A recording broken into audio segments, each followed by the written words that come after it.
अक्सर लोगों की एक जिज्ञासा होती है कि इस संसार में कोई भगवान है या नहीं। मैं अपने अनुभव से बताऊं, यहाँ कोई भगवान नहीं है। इस दुनिया में क्या, किसी दुनिया में कहीं कोई भगवान नहीं है। बाहर कुछ भी ऐसा नहीं है जिसे भगवान कहा जा सके। हम बस डेवलप्ड हुए हैं, हम डार्विन के सिद्धांत के अनुसार धीरे धीरे धीरे धीरे करके इस रूप में आ गए हैं।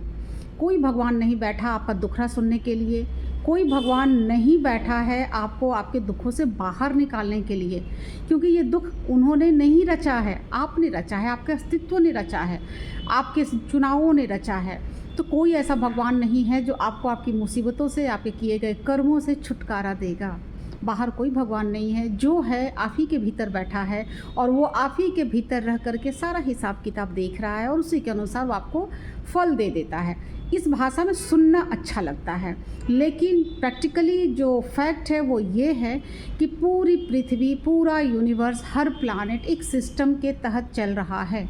आप उस सिस्टम को भगवान कह सकते हो, लेकिन वो भगवान आपके किसी भी कर्म के लिए रिस्पॉन्सिबल नहीं है।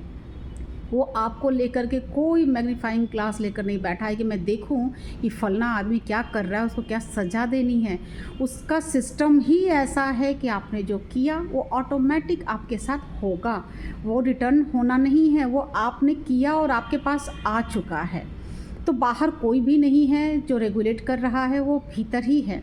हमारा अस्तित्व, एक जो सवाल पूछते हैं लोग कि फिर हम क्यों हैं, हम कैसे डेवलप हुए, या भगवान हम भक्ति करेंगे तो हमारी सुन लेगा।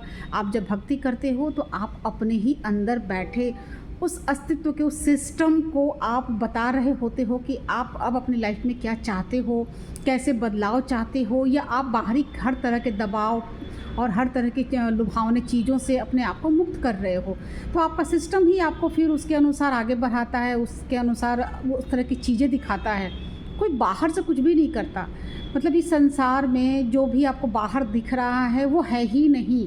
वास्तव में ये एक भ्रम है जिसे माया कहा जाता है, और आज की भाषा में हम अलग अलग तरीके से इसको एक्सप्लेन करते हैं। मैट्रिक्स कहते हैं, ट्रैप कहते हैं। बाहर कुछ भी नहीं है, सब कुछ आपके भीतर है।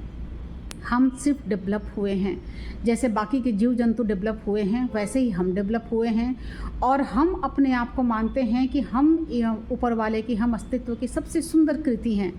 ये हमने खुद को बताया हुआ है, क्योंकि हमें ऐसा लगता है कि हमारे पास कॉन्शियसनेस है, हम इस पूरे ब्रह्मांड को समझ सकते हैं, हम सारी चीज़ें कर सकते हैं। ये सेल्फ ग्लोरिफिकेशन जिसको कहते हैं ना, वो चीज़ हो गई, खुद को ग्लोरीफाई करना।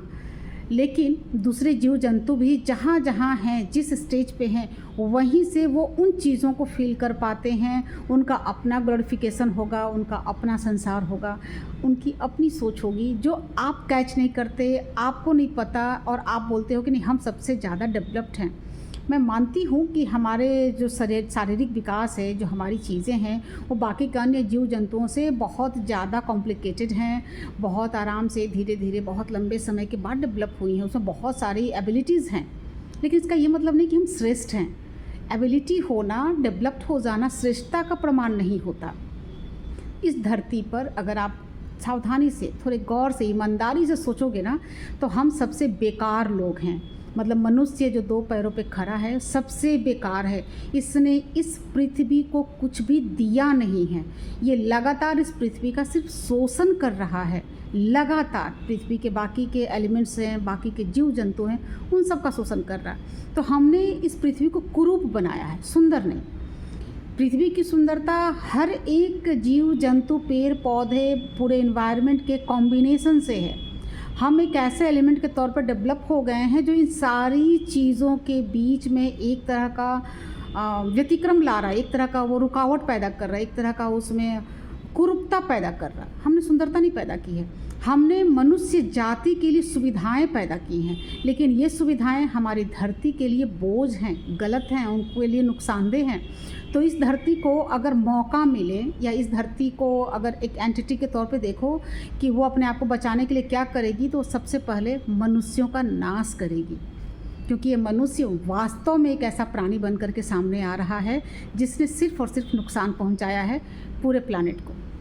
ऐसे में आप अपने उपलब्धियों पे, अपने आविष्कारों पे गौरवान्वित महसूस तो कर सकते हैं, लेकिन आप इससे ये साबित नहीं कर सकते कि आप सबसे श्रेष्ठ हैं, क्योंकि अगर आप श्रेष्ठ होते तो यह प्लैनेट आपको पसंद करती, आपको बचाने की कोशिश करती। लेकिन ईमानदारी से सोचिएगा तो आप देखेंगे कि ये प्लैनेट कई मौक़ों के तहत, कई बार, कई अलग अलग तरीक़ों से आपको सिर्फ ख़त्म करने की प्लानिंग करती है, और वो हम अपनी आँखों के सामने देख भी रहे हैं। और सच बोलूँ तो सचमुच ख़त्म हो जाना चाहिए मनुष्यों को, क्योंकि हम लोग इस धरती के सबसे कुरूप प्राणी बन चुके हैं।